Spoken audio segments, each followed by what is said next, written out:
राधा राधा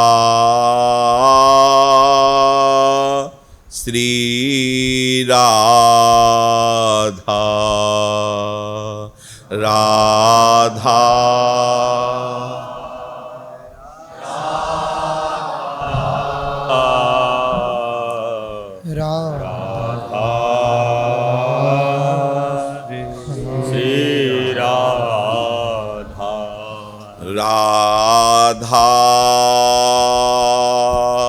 राधा राधा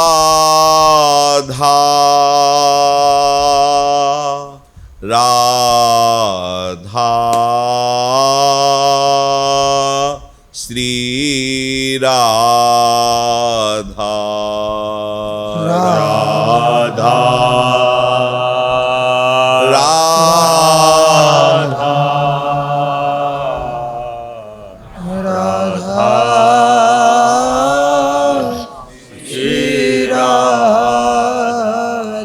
सच्चिदानंद रूपाय विश्वोत्पत्त्यादि Hathaway तापत्रय विनाशाय श्री कृष्णाय वयं नुमः। कृष्णाय वासुदेवाय हरे परमात्मने प्रणतक्लेशनाशाय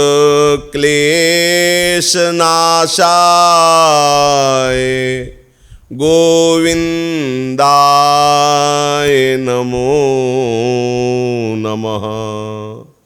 रसघन मोहन मूर्तिम विचित्र केलि महोत्सवोल्लसितम् राधा चरण विलोडित रुचिर शिखंडम हरिम वंदे। राधा चरण विलोडित रुचिर शिखंडम हरिम वंदे। श्री राधा वल्लभ लाल की। प्रभु की जो लीलाएं हैं श्रवण इंद्रिय से प्रवेश करके हृदय के समस्त विद्यांधकार का नाश कर देती हैं और विशुद्ध अनुराग प्रकट करती हैं। इसीलिए जिनके अविद्या ज्ञान अंधकार का नाश हो गया है, जिन्होंने जड़ चेतन ग्रंथि का जो भ्रमात्मक बंधन दिखाई दे रहा था उसे छिन्न भिन्न करके पूर्ण रूप से अलग दर्शन कर लिया अपने स्वरूप का। जड़ चेतन ग्रंथि जो भ्रमात्मक बंधी हुई थी उसे छिन्न भिन्न कर दिया। भगवत लीला गुणानुवाद में आसक्त चित्त महान परमहंसों ने ये अनुभव करके बताया कि ब्रह्म बोध में जो सुख है उससे अनंत गुना सुख प्रभु के लीला चरित्र गायन श्रवण में है। श्री सुखदेव जी जैसे परमहंस जो आत्मस्वरूप को प्राप्त हुए, बोध संपन्न, जीवन मुक्त, वैराग्य की साक्षात मूर्ति, उस श्री कृष्ण अनुराग में रंगे हुए श्री कृष्ण लीला चरित्रों का निरंतर जप करते रहते हैं। जैसे अपने नाम जप करते हैं ऐसे वो लीला चरित्रों के श्लोक का जप करते हैं। 18,000 श्लोक अनवरत चलते रहते हैं श्री सुखदेव जी के हृदय में। बड़ी महिमा है प्रभु के लीला चरित्रों की। और कभी कोई ऐसा ना सोचे कि श्री कृष्ण लीला चरित्र श्रवण से हम सखियों का क्या संबंध। तो पहली बात, जिनको सखी भाव प्राप्त नहीं वही भी ऐसा कहेंगे। और जो प्राप्त करना चाहते हैं वह या प्राप्त हैं, दोनों के हृदय में प्रश्न नहीं आएगा। क्योंकि सखी भाव की प्रतिष्ठा करने वाले आचार्य हरिवंश चंद्र जी महाराज कह रहे, यद गोविंद कथा सुधा रस हृदय चेतो मया जृंभितम यद्वा तदगुण कीर्तनार्चन विभू साध्य हृदयम प्रापितम। उसमें वर्णन कर रहे भाव यह है कि ये जो गोविंद की लीला कथा का हम वर्णन कर रहे हैं, जो गोविंद का नाम कीर्तन करते हैं, जो प्रीतिपूर्वक गोविंद का अर्चन कर रहे हैं, इसका मुझे जानते हो फल क्या मिलेगा? श्री लाडली जी प्रसन्न हो जाएंगे। गोपिंद आत्मज प्रणयनी श्री राधिका तुष्यतु, इसका फल जानते हो क्या मिलेगा? लाडली जी बरस पड़ेंगे। हम सखियां क्या चाहती? लाडली जी को सुख पहुंचे। मन को सर्वतो भावेन प्रभु के लीला गुण चरित्रों में लगा देने से जो विश्राम मिलता है, जो शांति मिलती है, जो आनंद का अनुभव होता है, वो किसी अन्य साधनों में नहीं। इसलिए भगवान शंकर जैसे ज्ञान समुद्र भी पार्वती जी को श्रोता बना लेते हैं और आप लीला कथा गायन में डूबे रहते हैं। कभी कभी समाधि में लीलाओं का चिंतन करते रहते हैं। तो बड़े भाव से लीला श्रवण किया जाए, इसमें कहीं किसी भी तरह का संशय मन में नहीं आना चाहिए कि जैसे कुछ ऐसे भावात्मक हैं कि प्रपंच की घंटों चर्चा हो सकती है, लेकिन श्री कृष्ण चर्चा वो हम सखी हैं। और महाप्रभु के अति स्नेहादुच्चै रपच हरिनामानि गृणतस, मैं बड़े उच्च स्वर से स्नेह के साथ हरिनाम कीर्तन करूंगा। कृष्ण कृष्ण गोविंद गोविंद गोविंद, बोले निकुंज उपासना कृष्ण कृष्ण बोल रहे हो, गोविंद गोविंद। हरिवंश महाप्रभु कह रहे, जैसी हरिवंश विचार के मनुज देह गुरु चरण गई सके तो सब पर पंच तज कृष्ण कृष्ण गोविंद गई। इधर उधर की वार्ता में अपने चित्त को न लगा करके प्रभु की लीला कथा में लगाए तो हमारी लाडली जू के लीला चरित्रों का गायन नहीं हो पाया है। क्यों? क्योंकि जहां लाडली जू में चित्त जुड़ा वो महाप्रेम स्वरूप है। कौन रस बाड़े जो आप बोली वो ही बार ली। इसलिए आप संपूर्ण ग्रंथों को उठा के देखिए, यत किंचित और अधिकतर नौ किशोरी के अद्भुत विलास का वर्णन रसिकाचार्य महापुरुषों की कृपा पात्र या रसिकाचार्यों ने किया। और जो विशेष चरित्रों का वर्णन पाया जाता है विशाल रूप से, वो लालजू के चरित्रों का पाया जाता है। लाडली जू का अब जैसे आएगा आगे प्रसंग, नारद जी दर्शन करने गए तो केवल तेज ही देख के बेहोश हो गए। तो आप सोचो अगर लाडली जू भाव में आएंगी तो दशा क्या होगी? अगर लाडली जू भाव में आएंगी तो कौन रस बाढ़ जहां बोली वो भारी बोलना नहीं बन पाएगा। इसीलिए अब जैसे लालजू की चरित्र चल रहा है, सालों चल सकता है, लेकिन लाडली जो आज 15 दिन बाद प्राकट्य उत्सव आपका, उनका बाल लीला, तो लाडली जो कभी माखन चोरी नहीं किए। हमारी लाडली जो कभी बहुत ही सुकुमार गंभीर स्वभाव, महलों में जैसे कहीं वर्णन आता है कि लाडली जो यमुना घाट पे पानी लेने जा रही हैं, अपने को बर्दाश्त नहीं होता। क्यों नहीं बर्दाश्त होता? बोले पाया जाता है। हाँ, उन महापुरुषों ने ऐसा देखा होगा, अपने तो ऐसा देख ही नहीं पा रहे हैं और ना आचार्यों ने ऐसा कुछ वर्णन किया है। अत्यंत सुकुमारी लाडली जो पलकों पे राखी जाती है वृषभानु जी के यहां, प्रगट लीला में वर्णन कर रहा हूं। वृषभानु जी कौन जानते हो?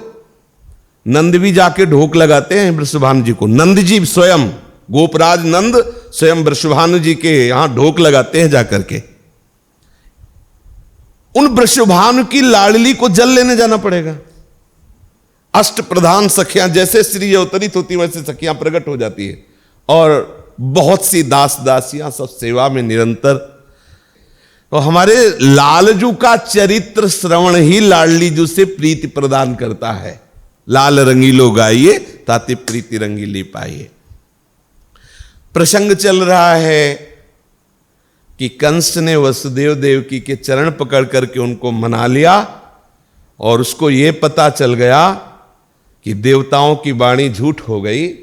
आकाशवाणी हुई थी कि 8वां गर्भ पुत्र होगा और वो मारेगा तो यहां तो पुत्री हुई और वो भी छूट के चली गई और उसने कहा तुम्हारे मारने वाला पैदा हो गया है। वसुदेव जी जिस समय कंस ने वसुदेव देवकी को कारागार में बंद किया था, उसी समय अपने निज जनों से श्री रोहिणी जी को नंद बाबा बहुत हृदयस्थ मित्र थे श्री वसुदेव जी के, तो वहीं भेज दिया था क्योंकि सुरक्षा के लिए। अब इनको तो जेल में बंद कर दिया, कहीं कोई ऐसा ये क्रूर कर्मी कंस व्यवहार न कर दे। तो बहुत सी पत्नियां सब इधर उधर थी और रोहिणी जी को नंद बाबा के यहां भेजा गया था।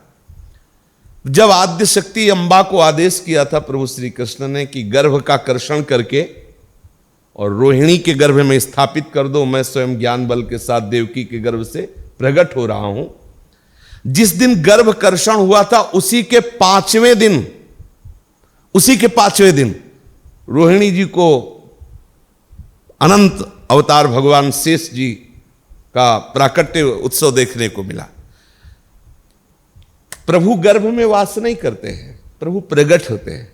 ऐसा केवल आभास होता है कि हमारे गर्भ में गर्भस्थ शिशु है, ऐसा आभास होता है कि वो वहीं प्रकट हो रहे जैसे, लेकिन प्रभु कभी गर्भ में नहीं रहते। वो तो जिससे रामावतार में भी भय प्रगट कृपाला दीन दयाला कौशल्या हितकारी, तो कैसे प्रकट हुए थे? अपने स्वरूप से प्रकट हुए थे। माता पुनि बोली सोमति डोली तजहु तात ये रूपा कीजय शिशु लीला अति प्रिय शिवला सो सुख परम अनुपा। तो उसी समय प्रभु अपने वैभव स्वरूप का त्याग करके सुनि बचन सुजाना रोदन ठाला होय बालक स्वरूपा और ये चरित जिगावे हरिपद पावे ते न परे भवकु। उसी समय प्रभु बाल रूप हो जाते हैं।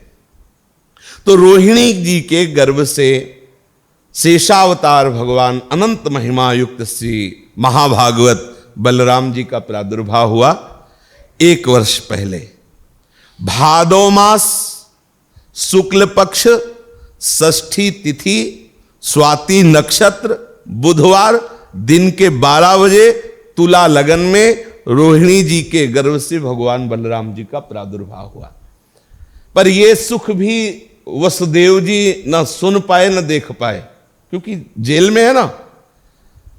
तो जब कंस ने प्रणाम नमस्कार करके क्षमा याचना करके वसुदेव देवकी को प्रसन्न कर लिया, तो अब एक ललक लगी है कि देवकी पुत्र और रोहिणी पुत्र दोनों वहां ही है नंद बाबा के यहां। कैसे सूचना मिले? अगर मैं जाता हूं तो इसके सीआईडी बता देंगे कि ये नंद बाबा के यहां गए और बड़ा अनर्थ हो जाएगा। अगर किसी से भी चर्चा करता हूं तो अनर्थ हो जाएगा। अब अंदर ही अंदर वो कि मेरे रोहिणी नंदन और देवकी नंदन की सूचना कैसे मिले कि कैसे है। और इधर बाबा के यहां तो उत्सव चली रहा है। संपूर्ण ब्रज 84 कोस के सब ब्रजवासी जन सुंदर सुंदर भेंट लेकर के बाबा, और जिस दिन प्रभु का प्रादुर्भाव हुआ 8 सिद्धियां 9 निधियां बड़े बड़े योगींद्र मुनींद्र सब आकर के गोकुल में वास करने लगे, क्योंकि समस्त वैभव के स्वामी प्रभु जहां आए हैं तो वहां सब परिकर तो आ ही जाएगा। नंद बाबा स्वभाव से ही परम उदार परम मनस्वी, जो गोपगण जो संत जन ब्राह्मण जन आए सबको जिनकी जो मनोवांछित वस्तुएं आकांक्षा की सब बाबा ने दिए।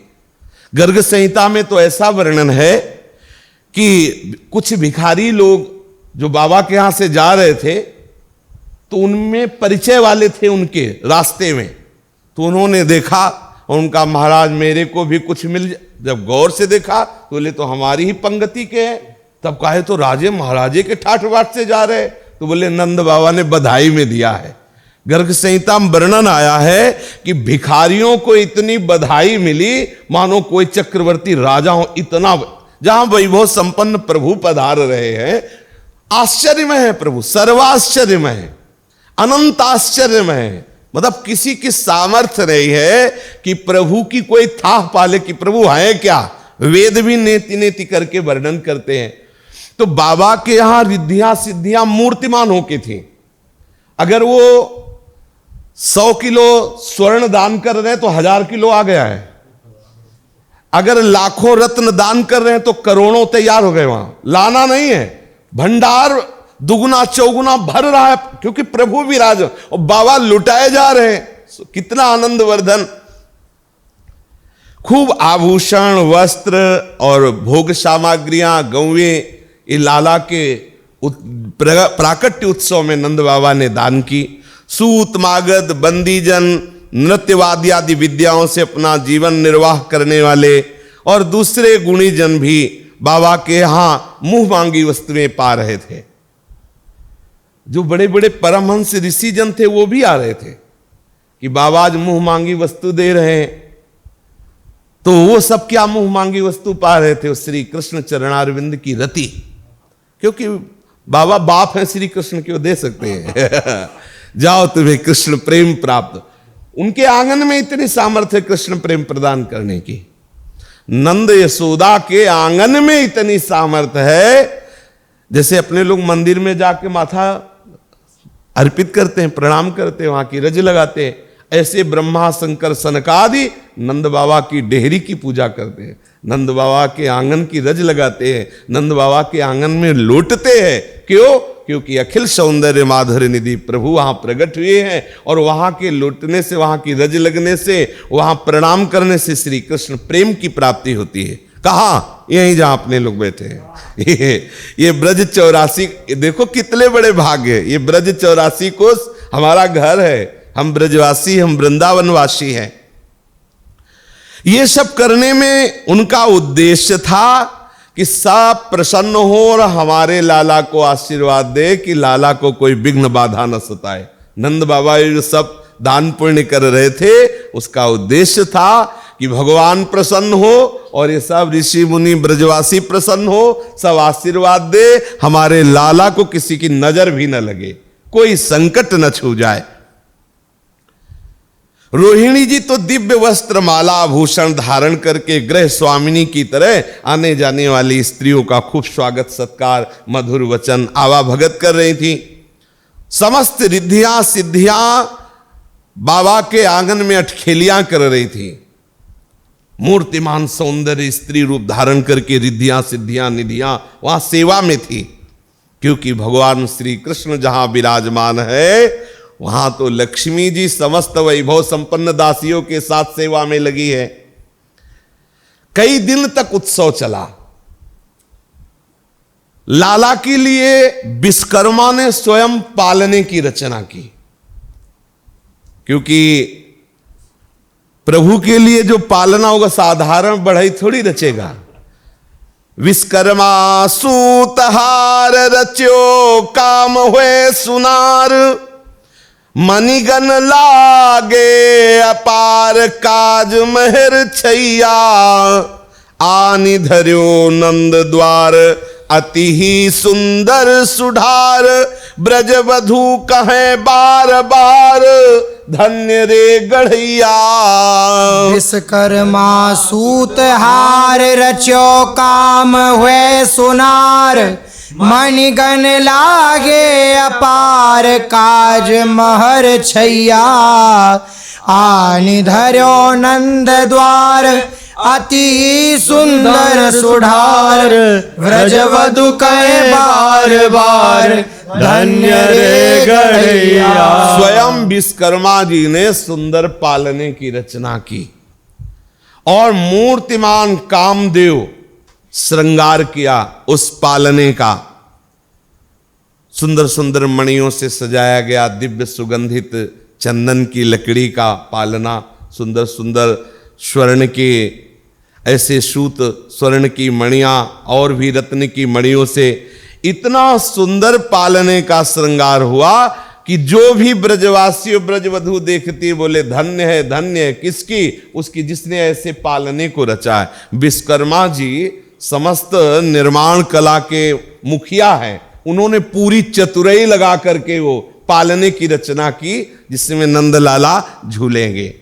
पालनो आन्यो बनाई अति मन मान्यो सुहाई, नीको शुभ दिन सुधाई झूलो हो झुलैया पालनो आन्यो बनाई अति मन मान्यो सुहाई नीको शुभ दिन सुधाई झूलो हो झुलैया सखियन मंगल गवाई बहुविधि बाजे बजाई पौढ़ायो महल जाई वारी रे कन्हैया सखियन मंगल गवाई बहुविधि बाजे बजाई ओढ़ायो महल जाए वारी रे कन्हैया पलना गढ़ी के ल्याऊ बढ़ैया पलना गढ़ के लाओ बढ़ैया अगर चंदन को गढ़ो पालना अगर चंदन को गढ़ो पालना झूले कृष्ण कन्हैया झूले कृष्ण कन्हैया पलना गढ़ी के ल्याऊ बढ़ैया गढ़ के लाओ बढ़ैया मोतियन को है बन्यो पालनो मोतियन को है बन्यो पालनो सुंदर रतन जड़ैया सुंदर रतन जड़ैया सूरदास प्रभु पलना झूले सूरदास पलना झूले पलना पलना झूले सूरदास प्रभु पलना झूले सूरदास पलना झूले सुमति लेती बलैया जसुमति लेत भलैया कृष्ण कन्हैया ए हो झूले कृष्ण कन्हैया पलना गढ़ी के ल्याऊ बढ़ैया पलना लाओ बढ़ैया अगर चंदन की लकड़ी से सुंदर मोती स्वर्ण के सितारे रत्नों से जटित झूला आया झूले का पूजन किया गया सखिया मंगल गीत गा रही हैं वाद्य बजाए जा रहे हैं लाला को पालना पे विराजमान किया गया प्रभु जब पालने पे विराजमान हुई ऐसी सुंदर शोभा यशोदा मैया बलैया लेती है कि कहीं किसी की नजर मेरे लाला पे न लग जाए तृण तोड़ती है और धीरे धीरे झुलाती माई पलना लाल झुलायो पलना लाल ओ पलना लाल झुलायो पलना लाल झुलायो आई पलना लाल झुलायो पलना लाल इस समय कालजू को पलने में विराजमान करके यशोदा मैया झुला रहे तो सुर नर मुनि को ठीक तैतीसो सुर नर मुनि कोटिक तैतीसो कौतिक अंबर छायो कोटिक अंबर छायो जाको अंत ना ब्रह्मा जाने ब्रह्मा जाने शिव सन का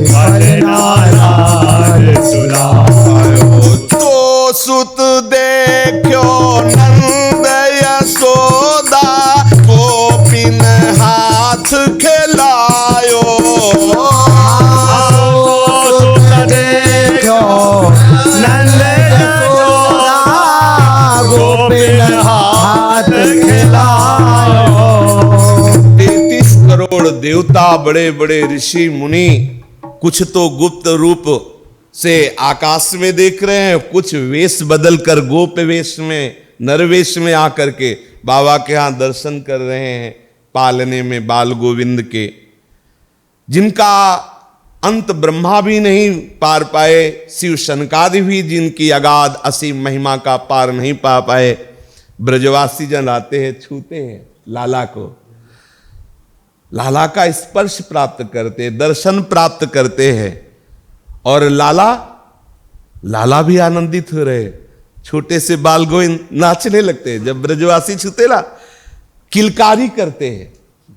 ये सुख ब्रह्मादि के सौभाग्य मिले, इसीलिए तो ये देश जो है ना, ये महामहिमा से युक्त। सोचो, ध्येयम सदा परिभवग्नम अभीष्ट दोहम तीर्थास्पदम शिव विरंच नुतम शरण्यम। ब्रजवासी आते हैं ऐसे गाल लोचते लाल जी के, और किलकारी मारते हैं ऐसे ऐसे, नाचत हंसत करत किलकारी, मन अभिलाष बढ़ायो। नाचत हंसत करत किलकारी, मन अभिलाष बढ़ायो। सूरदास भगतन हित कारण,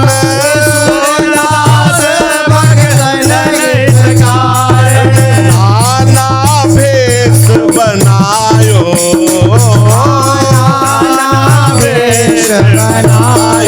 माई पलना लाल झुलायो, माई पलना लाल झुलायो, माई पलना लाल झुलायो, माई पलना लाल झुलायो।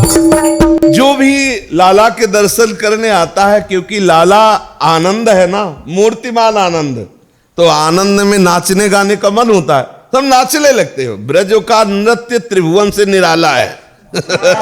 जो ब्रजवासियों का नृत्य है ना, वो अलग ही उनका नृत्य है। जो ब्रजवासी ब्रज गोपी आती है लाला के दर, और लाला भी पालने में है, और उनकी तरफ जिनकी तरफ लाला देख ले, किलकारी मारे, मुस्कुरा दे, और लाला भी छोटे छोटे कर कमल चरण कमल मानो नृत्य कर रहे, अपार आनंद बरस रहा है। नंद बाबा ने देखा कि कई दिन से बराबर आनंद चल रहा है, याद आया कि ना तो आनंद की अनुमति ली है उत्सव बधावे की, और ना कोई भेंट पहुंची है कंस के यहाँ। ऐसा ना हो कि मतलब कोई क्रूर कर्मा है, कोई विघ्न डाल दे। तो गोकुल की रक्षा का भार और ब्रजवासियों पर सौंप करके स्वयं भेंट लेकर विशेष कर देने के लिए कंस के यहाँ बाबा, वैसे भी कर देना ही पड़ता था, लेकिन लाला हुआ और आनंद उत्सव कई दिन से मन रहा है, तो ऐसा लगा कि कंस की याद इसलिए आई कि वो क्रूर कर्मा है, ऐसा ना हो कि कोई विघ्न डाल दे। मथुरा गए और कंस को कर दिया। जब ये सूचना वसुदेव जी को मिली कि नंद बाबा परिकर सहित आए और कंस को कर चुका, अब बड़ा बढ़िया अवसर है रोहिणी नंदन और देवकी नंदन की खबर मिलने का। अब श्री वसुदेव जी आनंद में भर करके नंद जी जहां एकांत में रुके हुए थे वहां पहुंचे। नंद जी ने जो देखा वसुदेव जी आ रहे, उठकर खड़े हुए, मानो मृतक शरीर में प्राण आ गए, क्योंकि बहुत प्यार था वसुदेव जी का और नंद बाबा का। बड़े प्रेम से मिले। वसुदेव जी ने नंद बाबा का हाथ पकड़ा। कैसा सुख मिल रहा होगा उस समय वसुदेव जी को, क्योंकि वैसे भी मित्र और खास बातें हैं कि प्राण वल्लभ को जिस दिन से छोड़ के आए कोई सूचना नहीं मिली, और 1 वर्ष पहले श्री भगवान संकर्षण जो प्रकट हुए थे रोहिणी नंदन के रूप में, उनकी भी कोई खबर नहीं मिली। कैसा सौभाग्य नंद बाबा का है कि ये लाभ नंद बाबा को मिल रहा है। बड़े आनंद का विषय है कि आज हम लोगों का मिलना हुआ, ऐसा वसुदेव जी बोले। अपने प्रेमी जनों का मिलना बड़ा दुर्लभ है, वसुदेव जी ने कहा। यह संसार का चक्र बड़ा विचित्र है कि जिनसे हम कभी बिछुड़ना नहीं चाहते उनसे दूर रहना पड़ता है, और जिनका मुख कभी नहीं देखला वो समीप रहते। मालूम, लाला जिनसे कभी बिछुड़ना नहीं चाहते थे उनको दूर छोड़ना पड़ा, जिसका कभी मुख देख ले, कंस के यहां पास ही तो है कंस। संसार का बड़ा विचित्र चक्र है। अपने प्रेमी जनों का मिलना ऐसा लगता है मानो पुनर्जन्म हुआ हो। जैसे नदी के प्रबल प्रवाह में बहते हुए बेड़े और तिनके सदा एक साथ नहीं रह सकते, वैसे ही संसार का चक्र है कि जिनसे हम प्यार करते हैं, जो हमारे सगे संबंधी हैं, बराबर हम उनके साथ नहीं रह सकते हैं। यद्यपि ये किसी को अच्छा नहीं लगता, पर इस संसार का चक्र ही ऐसा है कि अपने प्रियजन, अपने प्रेमीजन हमारे पास सदैव रहे। ये जो हमारी इच्छा है ये पूर्ण नहीं होगी, पक्का समझ लो, पूर्ण नहीं होगी। ये बिछुड़न की लीला चलती रहेगी। वसुदेव जी ने कहा, कैसे हो आप सब? महावन में भाई बंधुओं स्वजनों के सहित सब आप ठीक हो ना? गौओं के लिए घास लता पत्र आदि जल आदि, आपको किसी को कोई रोग तो नहीं? सब सुव्यवस्थित है, सब आनंदित है? नंद बाबा ने कहा, सब भगवान नारायण की श्री हरि की कृपा है और आप जैसे प्यारे मित्रों का शुभ चिंतन है, जिससे हमारे किसी भी तरह का क्लेश नहीं है। वसुदेव जी को सूचना मिली थी कि जिस दिन से कंस आपको मना करके अलग हुआ, उस दिन से वो इसी चिंतन में है कि मेरे मारने वाला ब्रज में कहीं पैदा हो गया है। उसने मंत्रियों से सलाह की है। मंत्रियों ने ये प्रस्ताव रखा है कि ब्रज 84 कोस में 10 दिन के अंतर्गत जितने बालक है सब मार दिए जाएं, और ये प्रस्ताव पास हो चुका है। और गोकुल महावन क्षेत्र के मारने का ठेका पूतना को दे दिया गया है। वसुदेव जी को सब, क्योंकि राजघराने से है तो सब पूरी सूचना मिलती थी। वसुदेव जी ने कहा कि जो रोहिणी है वो कैसी है, क्योंकि आपकी ही शरण में वो सुव्यवस्थित थे, और रोहिणी के बालक हो वो कैसा है, उसका लालन पालन आप और यशोदा कर रहे हैं, वो तो आपको ही माता पिता मानता होगा। बलराम जी के लिए संबोधन कर रहे हैं। मनुष्य के लिए वे ही धर्म, अर्थ और काम शास्त्र विहित हैं जिनसे स्वजनों को सुख मिले। जिनसे केवल अपने को सुख मिले, स्वजनों को सुख ना मिले, वे धर्म अर्थ काम हितकारी नहीं है।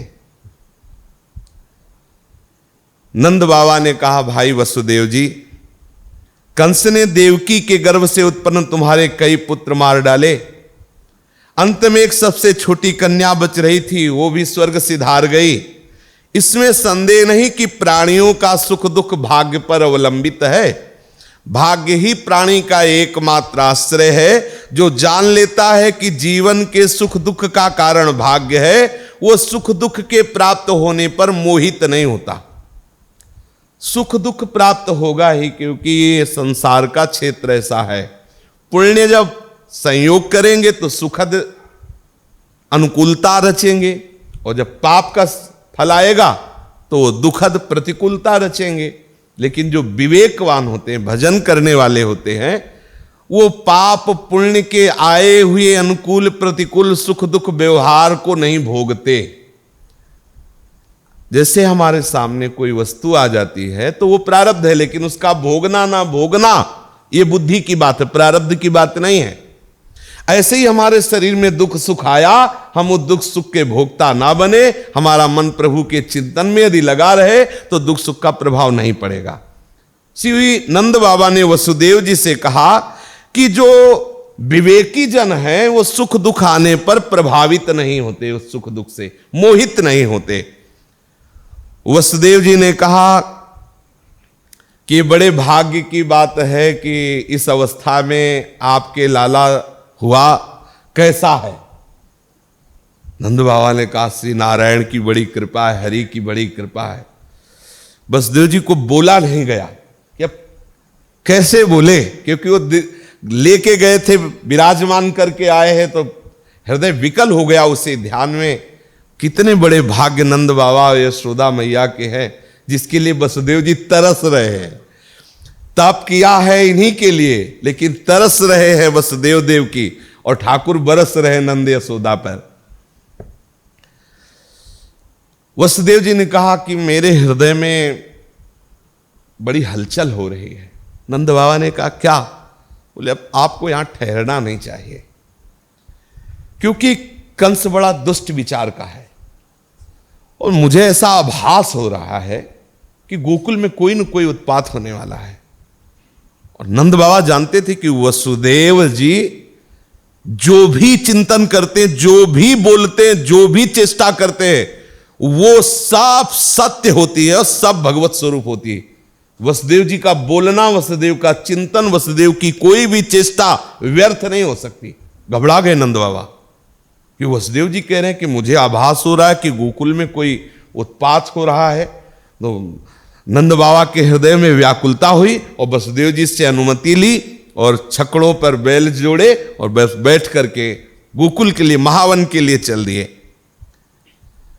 नंद बाबा मथुरा से जब गोकुल की तरफ चले तो भय समा गया वसुदेव जी की बात पर, कि वसुदेव जी ने कहा कि कुछ न कुछ उत्पात, तो बस बार बार नारायण को, श्री हरि को मना रहे हैं, भगवत भक्तों को मना रहे हैं, संतों को मना रहे हैं कि कोई हमारे लाला पर विपत्ति ना आ जाए, हमारे भोले भाले ब्रजवासियों पर कोई विपत्ति ना हो जाए। बड़ी बड़ी अटकल लगा रहे हैं, क्या हो सकता है, कहीं ऐसा तो नहीं हो सकता, और बड़े चिंता में हैं।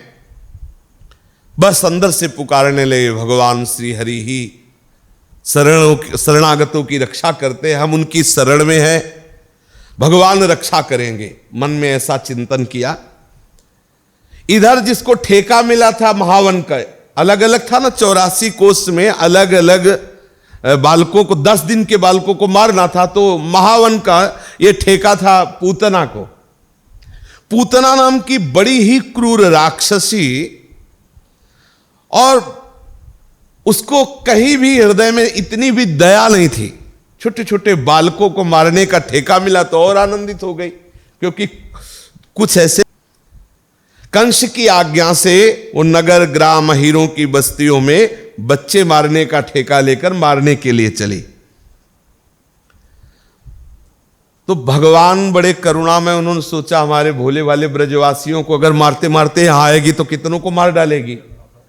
तो कुछ लोग उत्सव की भेंट लिए जो नंद बाबा ने दी थी, आपस में चर्चा कर रहे थे कि ये हार बाबा ने हमको दिया है, बोले ये हमें कुर्ता दिए, हमें पाग दिए ऐसे, और बाबा के लाला हुआ, हम सबके भाग्य खुल गए। बस पूतना के हृदय में बात आई कि सबसे पहले ये गोपराज नंद के यहाँ ये हमारा आक्रमण हो और इन्हीं के लाला को सबसे शुरुआत यहीं से करें। ये प्रेरणा ठाकुर जी ने दी कि मतलब इधर उधर हमारे सखाओं को बाधा न पहुंचावे, सीधे हमारे पास आवे। इन राक्षसों का बल वहीं चलता है जहां भगवान के नाम गुण लीला का गायन नहीं होता, जहां प्रभु का स्मरण नहीं, प्रभु की लीला का गायन नहीं, और जहां स्वयं प्रभु विराजमान है तो इसका क्या बल चलने वाला है। पूतना आकाश मार्ग से चल सकती थी, अपने इच्छानुसार वो रूप बना सकती थी। नंद बाबा के गोकुल के पास आकर के उसने विचार किया कि पूतना रूप में प्रवेश करेंगे तो ब्रजवासी लाठियां चला देंगे, क्या करना चाहिए। तो उसने इतना सुंदर रूप धारण किया कि जो देखे देखता रह जाए।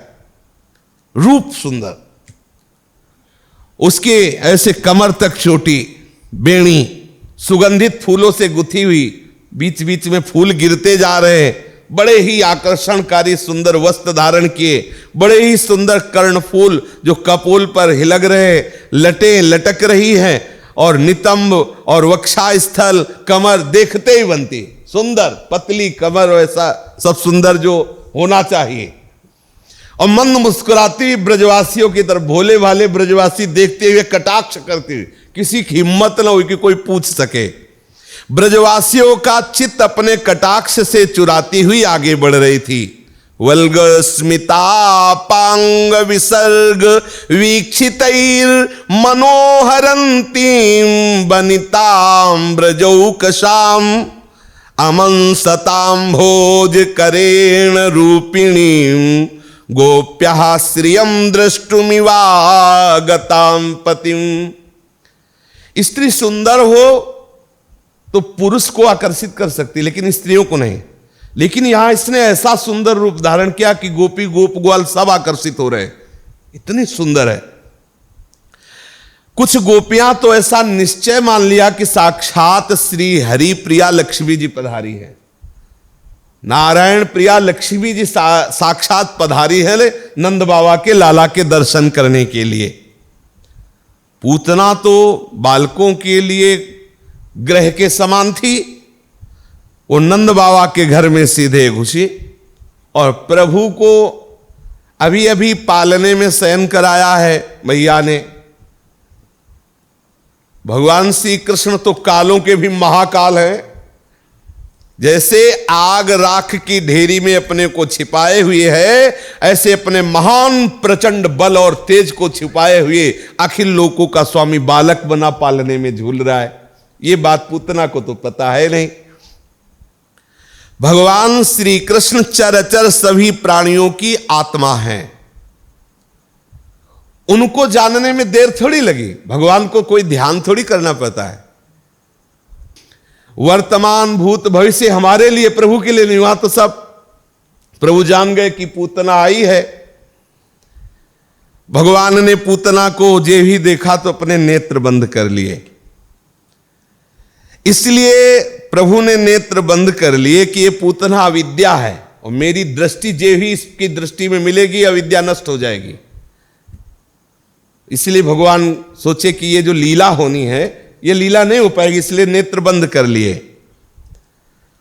और प्रभु ने कि ये अपना स्तन मेरे मुख में डालेगी, काम तो माता वाला करेगी और हमें काम पुत्र वाला करना नहीं है, हमें मारना है इसे, इसलिए आंख नहीं मिलाएंगे इससे, क्योंकि आंख मिलाने में कहीं दया ना आ जाए, इसको बख्शना नहीं है।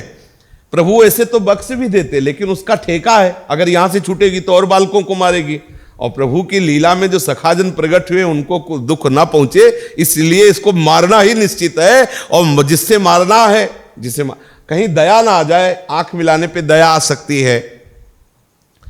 और प्रभु ने आंख बंद करके विचार किया किसने कौन सा ऐसा पुण्य किया कि ये मेरे हाथ से मरेगी। आंख जो बंद किया तो कहते हैं कि पूर्व में जो भगवान वामन रूप से गए ना, तो जो बलि की बहन थी ना, उसने जब प्रभु का वामन रूप देखा तो आसक्त हो गई। अब वामन रूप देख के और आसक्त हुई कि अगर मेरे ऐसा लाला होता, मेरे ऐसा आकांक्षा की, तो वही यद्यपि क्रूर स्वभाव वाले असुर दैत्य बलि जो दैत्य वंश है ना, तो अब दैत्य वंश से भावना की ऐसी, तो प्रभु ने कुछ मिनट के लिए सौभाग्य उसको दिया। वो गोद में उठाया, अपने स्तनपान कराए। तो प्रभु देख रहे कौन सा इसका पुण्य है जो ये लाभ मिलेगा इसको। भगवान ने विचार किया किस पापिनी का दूध पीना पड़ेगा मुझे, तो इसलिए प्रभु ने भगवान शंकर का ध्यान किया आंख बंद करके। देखो इसमें डबल है, दूध भी है और जहर भी है। जहर पीने का अभ्यास तुम्हें, दूध पीने का अभ्यास हमें। तो देखो आओ और हमारे कंठ में बैठो, पिएंगे हम, जहर तुम ले, दूध हम लेंगे, ऐसा बनो। कोटि ब्रह्मांडों की जीव की रक्षा हो सके, क्योंकि प्रभु के श्रीअंगों में कोटि ब्रह्मांड वास करते हैं। इसलिए श्याम सुंदर ने भगवान शंकर को बुलाया कि आप आकर के विष पान करो और हम इसका दुग्ध पान करेंगे, हम इसके प्राण पिएंगे। श्री कृष्ण ने विचार किया कि गोकुल में सोचकर आया था कि माखन मिश्री मिलेगा, छठी का दिन है तो आनंद का अवसर था, माखन मिश्री चटाई जाती, लेकिन ये आकर के विष चटाएगी। इसलिए भगवान ने आंख बंद कर ली कि अब इसे क्षमा तो करना ही नहीं है। श्री कृष्ण के नेत्रों ने विचार किया कि हमारी समान गति है, अच्छा हो या बुरा मेरी दृष्टि में आ गया, उसको परम पद प्राप्त हुआ। इसलिए दोनों चंद्र मार्ग और सूर्य मार्ग, दोनों मार्ग बंद करके परम पद का रास्ता खोलने के लिए दोनों नेत्र बंद कर लिए। क्योंकि उत्तरायण और दक्षिणायन दो मार्ग होते हो, जो मेरी दृष्टि में आ जाता है, इन दोनों मार्गों से हटकर वो परम पद का अनुरागी होता है। प्रभु ने अपनी आंखें बंद कर ली। अब पूतना ने देखा कि पालने में बालक सोया हुआ है, तो जैसे कोई सोए हुए सांप को रस्सी समझकर उठा ले, ऐसे महाकाल प्रचंड तेजवान भगवान श्री कृष्ण को जो बाल रूप में पूतना ने मारने की नियत से गोद में उठा लिया। मखमली म्यान के भीतर जैसे छिपी हुई तीखी धार वाली तलवारों ऐसी पूतना है। मखमली म्यान के भीतर तीखी धार वाली तलवार, तो मखमली म्यान जो बड़ी सुंदर ऐसी तो पूतना दिखाई दे रही, और उसका विचार तीखी धार वाली तलवार है। बड़ा कुटिल हृदय पूतना का, लेकिन ऊपर से मंद मुस्कुराती हुई सबकी तरफ देख रही कि कोई रोक ना पावे, और प्रभु को उठा करके अपनी गोद में लिया, एक भद्र महिला के समान। रोहिणी यशोदा जी देखती रह गई, उसके सौंदर्य प्रभाव से हतप्रभ हो गई, आश्चर्यचकित हो गई, रोक टोक कर ही नहीं सकी। अब भयानक राक्षसी पूतना ने अपना स्तन खोला, सौभाग्य है, प्रभु के मुख में दिया। कैसे भी भाव कुभाव अलख आलसो, ऐसे ही प्रभु का स्वभाव, जैसे उनके नाम की महिमा है ऐसे प्रभु की महिमा है। प्रभु को गोद में लेकर के स्तन खोल करके, जिसमें हलाहल तीक्ष्ण विष है, प्रभु के मुख में स्तन दे दिया। भयंकर, किसी भी प्रकार पच न सकने वाला वो विष लगा हुआ था। प्रभु ने दो छोटे छोटे हाथ से, दोनों हाथ से उसका स्तन पकड़ा और जोर लगाया। जोर लगाने में दोनों चरण भी स्तन में लग गए। छोटे से बाल गोविंद है, कर कमल और चरण कमल, इसीलिए हो भाग्य है, इसीलिए उसका यश गाया जाता है पूतना का कि इतना सौभाग्य देखो कैसा प्रभु ने दिया। प्रभु के चरण कमल और कर कमल ऐसे। थोड़ा सा क्रोध करके पीना प्रारंभ किया। अब प्रभु पीते चले जा रहे हैं, जहर भी पी गए, दूध भी पी गए, प्राण भी पी रहे। घबराहट पैदा हुई, बड़ा कष्ट प्रारंभ हुआ। अब तो भागने लगी, घर से बाहर निकली, उसके प्राण, उसके मर्म स्थान ये सब फटने लगे, बड़ी पीड़ा, पुकारने लगी, अरे छोड़ दे छोड़ दे, अरे बस कर बस कर।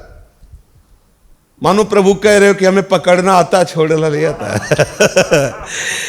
हम जिसको एक बार पकड़ते उसका बेड़ा पार कर देते हैं। प्रभु का यह स्वभाव है, एक बार जिसे पकड़ा, आज तक कहीं ऐसा प्रमाण नहीं मिला कि प्रभु ने जिसे स्वीकार किया हो और उससे कोई अपराध बन गया और प्रभु ने उसे छोड़ दिया हो और उसकी दुर्गति हो, ऐसा कहीं आज तक प्रमाण नहीं हुआ। मंगल भवन है प्रभु, किसी भी तरह से कोई जुड़ जाए, जैसे भी महामंगल। इसीलिए पूज्य राधा बाबा कहते हैं, यदि तुमने एक बार भी राधा कृष्ण बोला ना, तो आज से तुम्हारे लिए महामंगल की नींव रख गई। अब तुम्हारे लिए 10 दिशाएं महामंगल में हो जाएंगी, तुम चिंता मत करो। आस्तिकता की आधारशिलाओं में पूज्य राधा बाबा, ये संतों ने अनुभव किया है। ये स्वयं कोई ऐसा मत समझो कि भगवान किस लिए बड़ाई, भगवान नाम किस लिए बड़ाई कर रहे हैं कि हम लोग उनके दास हैं, ऐसी बात नहीं है। जैसे आप हो ना, ऐसे हम भी प्रभु से बिल्कुल अपरिचित ही तो है, वही परिचय तो दे रहे ना। उन्हीं का नाम, गुरु कृपा से दिया हुआ नाम, गुरु कृपा से जो शरणागति दी गई, वही तो परिचय। सच्ची बात कहता हूं, बस जब ये कहने की बात आती है ना, तो यहाँ कुछ कुछ होता है। मतलब कुछ कह नहीं सकते, बस यही है कि बस पायो जी पायो, मैंने राम रतन धन पायो, वस्तु अमोलक दी बलिहारी सदगुरु की। वो तो जैसे जैसे पर्दा हटता जाता है ना, कीमत पता चलती है ना, जैसे जैसे तैसे तैसे गुरु चरणों की तरफ माथा झुकता है। ओहो, मैं जान नहीं पाया गुरुदेव ने क्या दे दिया, मैं जान, और अनंत जन्म बीत जाए तो भी पूर्णता उसकी नहीं जान पाएंगे जो गुरुदेव दे दिए। दुर्भाग्य है कि ऐसे महान महिमा में दाता की तरफ हम देख नहीं पाते हैं, ऐसे दाता की तरफ नहीं देख पाते हैं। कोई हमें छोटी मोटी वस्तु दे दे तो हम उसका एहसान मानते हैं, लेकिन जिन्होंने अपना प्राण दे दिया, अपना जीवन, नाम सुकृत धन अपनी जीवन अतिहित मान देत वरदान, कौन सा वरदान चाहिए, ये उन्होंने नाम दे दिया, मंत्र दे दिया। बस आप खोलते चले जाओ, देखते जाओ इसमें क्या छुपा हुआ है। पूतना कह रही छोड़ दे, तो मानो बाल गोविंद कह रहे, अरे छोड़ना आता ही नहीं मुझे, क्या करूं, नहीं आता है इनको छोड़ना। ये है सब ज्ञान विज्ञान संपन्न, लेकिन इनको एक बात नहीं आता, पकड़ के छोड़ना ले आता। ऐसा है श्री विठल नाथ जी में और कृष्णदास जी में मनमुटाव हो गया था, ऐसा कुछ। तो एक बार सेवा में आचार्य चरण थे, तो देखा ठाकुर जी जलेबी पा रहे हैं गरम गरम, तो कहा कि हमने तो अभी भोग लगाया नहीं और बाजार की आपको भोग लगता नहीं, तो आप ये जलेबी कैसे पा रहे? बोले कृष्णदास जो है ना, वो गए हुए हैं ना, तो वो भोग लगा रहे। उन्होंने गरम गरम जलेबी बनती देखी तो सोचा ये जलेबी श्रीनाथ जी पाते, तो श्रीनाथ जी पाते, बस इतनी भावना है कि श्रीनाथ जी पा रहे, वो तो भाव का ही तो भोग पाते हैं। तो आचार्य चरण ने कहा कि उनसे नाराजगी होने के कारण उनका तो हमने त्याग कर दिया है। तो उनका कि आपको त्याग करना और पकड़ना दोनों आता है, लेकिन मुझे एक ही बात आता है, एक बार जिसको पकड़ लिया उसको छोड़ते रहे। इसीलिए जन अवगुण प्रभुमान न काऊ, दीन बंधुवती मृदु। फिर यहां एक नई बात आ जाती है कि प्रभु के समान सिर्फ प्रभु ही है, दूसरा कोई नहीं है। उमा राम सम हित जगमाही, गुरु पितुमातु बंधु को इनके साथ है यही सब रूपों में, पर इनके समान सिर्फ यही है। जैसे मान लो अब हमारे द्वारा बहुत गलतियां होने लगे और गुरु मर्यादा के विरुद्ध आचरण हो जाए, बहुत ही बुरे आचरण होने लगे, तो सुधार के लिए या कैसे गुरु कहेगा जाओ हम तुम्हारा त्याग करते हैं। लेकिन इनके मुख से कभी ये सुनने को नहीं मिला, कहीं भी ऐसा सुनने को नहीं मिला। चाहे अवगुण करे समुद्र सम, समुद्र के समान अपराध कर दे, तो ये नहीं कि जाओ हम तुम्हारा, ऐसा इनके पास शब्द नहीं है ये। तो इसीलिए संत आचार्य गुरुजन क्या करते हैं कि जिसे शरणागत करते हैं सीधे इनको सौंपते हैं, क्योंकि हमसे तो हो सकता है कि कल हम आपके विपरीत हो जाए, लेकिन ये नहीं होने वाले। इसीलिए इन्हीं का स्वरूप आचार्य गुरु को स्वरूप ही है, पर अंदर से आपको हृदय की बात कह रहा हूं, यदि इनसे आसक्ति नहीं करोगे, इनके नाम से आसक्ति नहीं करोगे, तो आप इष्ट गुरु का निर्वाह नहीं कर सकते, नहीं कर सकते। अगर आपके हृदय में इष्ट गुरु का निर्वाह करने की सामर्थ्य आएगी तो इनके नाम से आएगी, इनकी सेवा से आएगी, इनकी लीला गायन से आएगी, इनके रूप के चिंतन से आएगी। यही सामर्थ्य देते हैं नहीं, क्योंकि प्रगट व्यवहार में गुरु के द्वारा ऐसा देखा गया, ऐसा भी है, आगे भी ऐसा हो सकता है कि आप उनके सिद्धांत के, उनके इष्ट विचार के खिलाफ चलेंगे तो आपको त्याग सकते हैं, वो त्याग सकते, लेकिन इष्ट नहीं त्याग सकते। प्रभु का स्वभाव नहीं त्याग देना। पुतना चिल्ला रही, अरे छोड़ दे छोड़ दे, अब बस कर। प्रभु और जोर से पकड़ रहे कि ले ले, हमने जिसे एक बार पकड़, तभी तो कह रहे कम वा दयालु सरलम ब्रजामा, ऐसा दयालु कौन है। वो कह रही छोड़ दे, और विष पिलाने आई, मारने आई, लेकिन प्रभु कह रहे हैं हमारा स्वभाव नहीं। तो छोड़ा नहीं प्रभु ने, उसके स्वरूप को अपने में लीन कर लिया। फिर वो स्थूल शरीर छूट गया, पूतना को तो ले लिया। कौन सी गति मिली? जो यशोदा मैया को गति मिली, वही पूतना को गति मिली। इसीलिए सुखदेव जी बावरे हो गए, ऐसा रूपवान, ऐसा सामर्थ्यशाली और ऐसा दयालु। अब वो बार बार अपने हाथ पैर पटक पटक कर रोने लगी, उसके नेत्र उलट गए, सारा शरीर पसीने से लथपथ हो गया। आप चीखने लगी पूतना रूप से। अभी तो सुंदरी रूप में थी, कह रही थी छोड़ दे छोड़ दे, अब आ गई अपने राक्षसी रूप में। अब तो उसकी चिल्लाहट जो थी भयंकर वज्रपात जैसी, जब चिल्ला रही थी ना तो ऐसा लग रहा था मानो वज्रपात हो रहा हो। पहाड़ पृथ्वी से हिलने लगी उसकी चिल्लाहट से, पूतना के। पहाड़ पृथ्वी अंतरिक्ष पाताल दिशाएं सब कांप उठी। बहुत से ब्रजवासी मूर्छित होकर गिर गए उसकी चिल्लाहट में। पूतना के स्तनों में इतनी पीड़ा हुई कि वो घोर राक्षसी रूप में प्रकट हो गई। उसका शरीर गिरा, प्राण निकल गए, मुंह फट गया, बाल बिखर गए, हाथ पांव फैल गए। इंद्र के वज्र से घायल हुए वृत्तासुर की तरह वो बाहर आकर गोष्ठ में गिरी, 6 कोस की लताओं को कुचल डाला। 6 कोस, गिरते गिरते 6 कोस के भीतर के वृक्षों को गिरा दिया। 6 कोस, बड़ी अद्भुत घटना हुई। पूतना का शरीर बड़ा भयानक था, खुल गया मुंह तो अब हल्के समान तीखी उसकी दांत दाढ़े, नथुने मानो पहाड़ की गुफा, स्तन मानो गिरी चट्टान के शिखर, बड़े बड़े स्तन, लाल लाल उसके बाल चारों ओर बिखरे हुए, आंखें मानो अंधा कुआं, नदी की करार के समान उसके, जैसे नदी का बहुत बड़ा ऐसे उसका पेट दिखाई दे रहा है, जांघें और भुजाएं, ये सब बड़ी भयंकर। ग्वाल बाल गोपी सब डर गए। भयंकर चिल्लाहट से न जाने कितने ब्रजवासियों को मूर्छा आ गई, किसी के कान फट गए, कोई ऐसे कर कर के बैठा हुआ है। अब यशोदा मैया और जो निजी दासियां थी वो तो वैसे ही मूर्छित हो गई। हमारे लाला को लेकर कोई भाग्यो, भी पता चला वो राक्षसी थी। सब विकल हो गई और रोती हुई भागी। बाहर जब आई तो लाला दूध पी के आराम से, उसकी विशाल छाती, उसी में खेल रहे थे। बलिहारी है, पूतना के चरण रज की बलिहारी है, ठाकुर उसकी छाती पे खेल रहे हैं। कितना बड़ा सौभाग्य। मुनि मन ध्यान धरत नहीं पावत, और वो पूतना का भोग भी स्वीकार किया है, दुग्ध भोग, विष भोग, और उसकी छाती पे खेल रहे ठाकुर। कैसे भी भाव से सही, इसको जो सौभाग्य मिला, प्रथम ब्रज में सबसे बड़ा सौभाग्य इसको, सीधे अपनी नित्य लीला में प्रवेश दिया ठाकुर जी ने। अब वो यशोदा मैया और जो ब्रज गोपियां घबराहट उतावली के साथ झटपट वहां पहुंची और श्री लाल बिहारी जी को गोद में उठा लिया और मैया ने सिर सूंघा, माथे में चुम्बन लिया, बार बार हृदय से भगवान की बलिहारी की, भगवान को गोद में लिए, भगवान ने हमारे बालक की रक्षा कर ली। यशोदा मैया ऐसे भाव में डूबी थी। रोहिणी जी ने कहा लाओ जल्दी लाओ, और लाला को लिया, गौशाला गई और गाय की पूंछ से झाड़ा लगा रही है। श्री कृष्ण के सब अंगों में पूंछ और गाय का गोबर, ये सब महामहिमा में, क्योंकि राक्षसी छू गई ना, लाला का अमंगल ना हो। गोमूत्र से स्नान कराया, फिर गाय के खुर की रज पूरे अंगों में लगाई, और फिर सब ब्रजवासी और ब्रज गोपियां बैठ गईं, और रोहिणी जी और यशोदा जी आचमन करके और फिर भगवान का रक्षा कवच धारण करा रही है।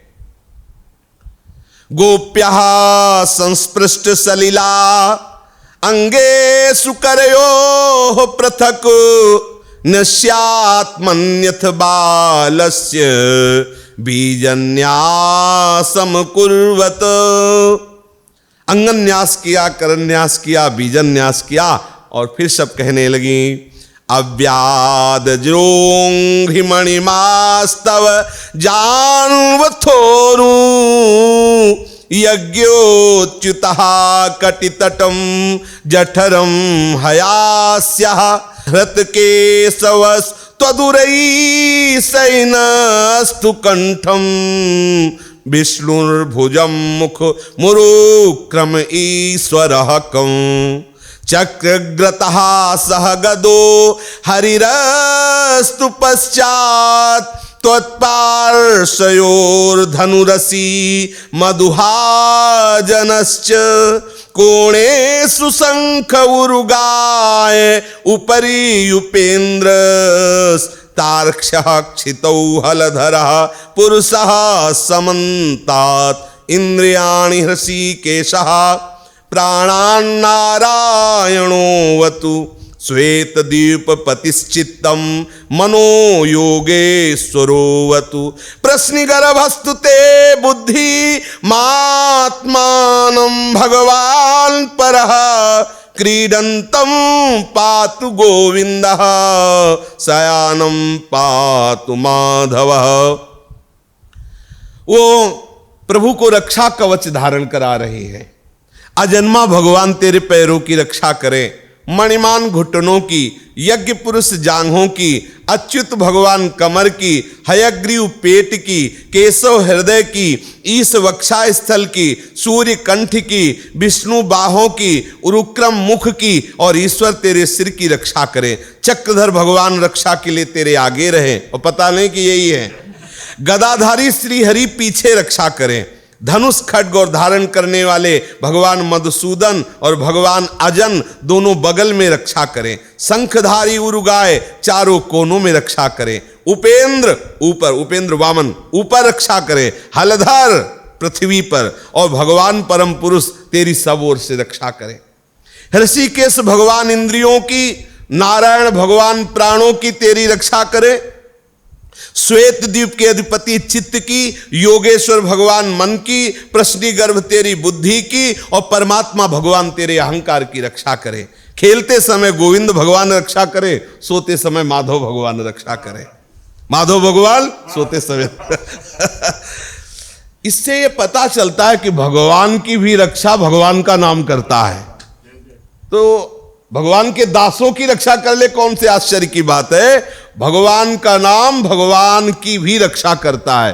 गोपी जन भगवान के नाम से भगवान के रक्षा कवच कर रही है। चलते समय भगवान वैकुंठनाथ, बैठते समय भगवान श्रीपति तेरी रक्षा करे। भोजन के समय समस्त ग्रहों को भयभीत करने वाले यज्ञ भुक्ता भगवान तेरी रक्षा करें। डाकिनी, राक्षसी, कुष्मांडा आदि बाल ग्रह, भूत प्रेत, पिशाच, यक्ष, राक्षस, विनायक, कोटरा, रेवती, ज्येष्ठा, पूतना, मातृका आदि शरीर, प्राण और इंद्रियों का नाश करने वाले उन्माद, पागलपन एवं अपस्मार, मृगी आदि रोग, स्वप्न में देखे हुए महान उत्पात, वृद्ध गए, बाल ग्रह, ये सब अनिष्ट भगवान विष्णु नष्ट कर दे और उनका नामोच्चार तुम्हारी रक्षा करे। श्री गोपी जनों ने ऐसा भगवान को गोद में लिए ऐसा रक्षा कर रही है। शेष चर्चा आगे। श्री राधा वल्लभ लाल की। राधा राधा राधा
श्यामा, जय जय श्याम, जय जय श्री वृंदावन धाम, जय जय श्याम, जय जय श्याम, जय जय श्री वृंदावन धाम।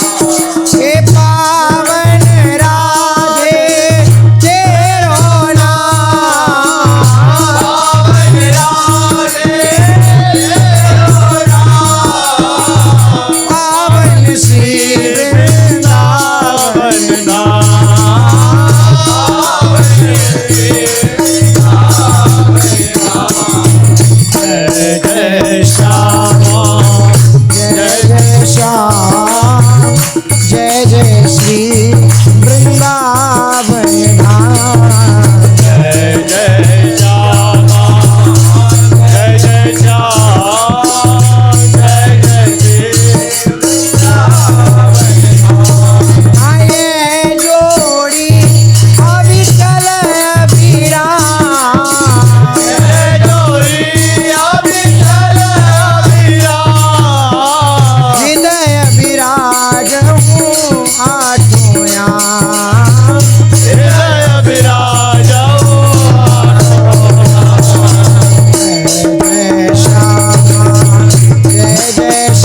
श्री हरिवंश चंद्र जी महाराज की श्री हित सेवक जी महाराज की समस्त सहचरी वृंद की श्री वृंदावन धाम की श्री यमुना रस रानी की समस्त संत हरि भक्तन की श्री सद्गुरुदेव भगवान की जय जय जय श्री राधे